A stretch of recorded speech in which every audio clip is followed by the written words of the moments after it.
Jake Kirkpatrick always wanted to play football, but his private school growing up did not have a team. So he transferred to Robert E. Lee High School in Tyler as a senior. My parents weren't too happy about it. They didn't think it was a good idea. Even though he was playing football for the first time in his life, he started every game at tackle. After seeing video of him play, TCU coach Gary Patterson came to his house and offered him a scholarship. I was kind of new to the whole recruiting process, especially with football and everything. I didn't really know what to expect, but I was excited. Kirkpatrick treats playing football as a full-time job and is always receiving advice from coaches and former players. I feel pressure, but it's nothing I can control, really. There's always going to be people saying stuff, but all we can do is go out there and do what we know how to do and work hard. Kirkpatrick sometimes wonders what would have happened if he never changed high schools and never started playing football. I'll probably be at A&M. Really? The whole rest of my family, both my brothers and my sister went to A&M. So probably just be a student there.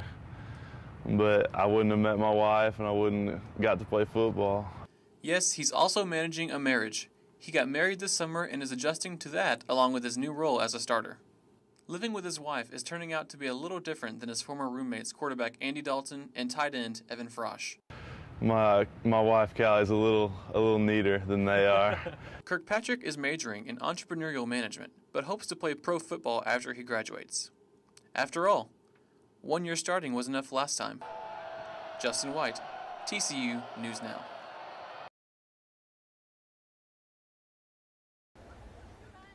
Fans entered the stadium as soon as the gates opened 2.5 hours before the game started. By the time players entered the field, the stadium was filled to capacity. 50,307 fans attended the game and set a new attendance record at Amon G. Carter Stadium. The last sellout was in 2006, when the Horned Frogs beat Texas Tech University 12-3. For some fans, it was their first time to attend a TCU football game. Jerry Clinton says he came to the game because of the matchup of two ranked teams. They play really big-time football. Very aggressive defense, well-coached. I like them a lot. Some fans brought their families to the game. 9-year-old John Williams experienced his first TCU football game with his parents, both TCU graduates. Go TCU! Another event that helped draw attendance was the 5th annual Frogs for the Cure. A portion of t-shirt sales and ticket proceeds benefited Susan G. Komen for the Cure, Tarrant County. Even though seats were hard to find, fans like Desi Bennett still enjoyed the experience. Have you seen everybody who's out here? I'm at the game and I don't even have a seat, so it's pretty cool. The game ended with the fans and players celebrating a 55-28 victory on the field together. Justin White, TCU News Now. When Danny Morrison accepted a new job as president of the Carolina Panthers, the search began for his replacement. 1 month later, the university found its man in Chris Del Conte. April 21st will mark Del Conte's 6-month anniversary at TCU. Del Conte calls his time here remarkable because of the success teams have had. Since his arrival, the football team completed an undefeated regular season, the baseball team ranks in the top 15, the women's basketball team made it to their second consecutive NCAA tournament, and the rifle team won a national championship. Sometimes you got to wake up and pinch yourself. Everything's going so well. His first goal was to come in and find out what challenges await him. The thing that you'd want to do is come in and say, hey, I am a leader, hear me roar, and make all kinds of changes. I want to sit back and look, assess staff, look at our direction, interview board of trustee members, interview our chancellor, donors, coaches, and just see what they wanted from an athletic program. Del Conte says the coaches and players of TCU are some of the finest he has ever seen, and that they are contributing to the campus-wide transformation. They've all let the groundwork, and our coaches are coming and embrace TCU. In the last 10 years, the transformation of this campus has been second to none around the country. Prior to coming to TCU, Del Conte was the athletic director at Rice University in Houston. He says the schools are very different, yet both dare to be great athletically and academically. Someone asked me one day what was the difference between a Rice and a TCU student. I said, a Rice student may cure cancer, but it's going to take a TCU student to sell it.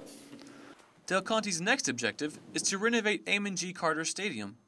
The TCU Board of Trustees recently approved a plan that could begin following next football season. If we're going to continue to say, hey, we want to be great, then you have to invest in greatness. If you're a chemistry student, You can't be using a 1950 Bunsen burner. It just doesn't work. You know what I mean? You have to evolve with the time, and that's what we're doing right now. Del Conte wouldn't go into details about the renovations, but he did say that it would affect the stadium's seats and the scoreboard. Del Conte says his family notices two major differences between life in Fort Worth and life in Houston. It took me a little while to think. It was like, if it was real. Everyone's nice. They're genuine. People really care about each other. It's a real special city. And the other difference? Weather. Humidity. You know, your window sweat down there is different. With the way TCU teams are playing right now, Del Conte won't be sweating about results. Justin White, TCU News Now. After 107 days and 205 million gallons of oil, the blown out oil well in the Gulf has now been permanently plugged. Heavy mud was used to stop the flow of oil.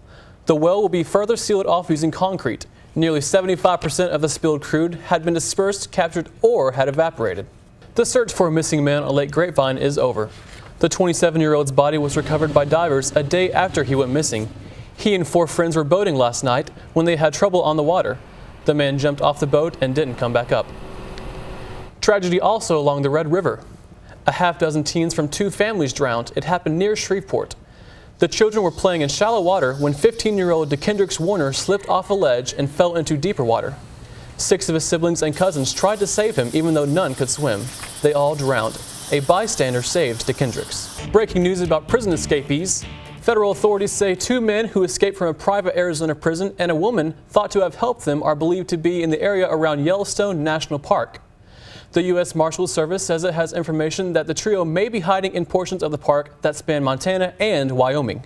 A woman in Georgia used her brains and her toes to get help. An armed robber got away with a lot of Amy Wyndham's belongings and then left her tied up tight, but she found a way out. In the Mountain West Conference, TCU is the easternmost team. Starting in 2012, the Horned Frogs will be the westernmost team in their new conference. Chris Blake has more. 2 volleyball players are all Mountain West. Seniors Christy Hudson and Irene Hester are both first-team performers. It's the 3rd straight season Hudson has been named an all-conference performer, making her the 2nd player in school history with that honor. It was Hester's first time being named all-conference. The Frogs have had 9 all-conference selections since joining the Mountain West in 2005. For the 3rd-ranked Horned Frogs, going undefeated in the regular season 2 years in a row has provided its share of memorable moments on the field. But it's more than just the visuals that have made the 2 seasons spectacular. Thomas Koenig explains. Construction has been a constant on campus the last few years, and it won't change anytime soon. Kobe Hall and the Worth Hills area are due for renovations. Sarah Fleischer has more. That's all for our last show of the semester, but our coverage will continue online. From the football team's bowl game to any other news that breaks around TCU, check out TCUDailySkiff.com. We'll see you next time.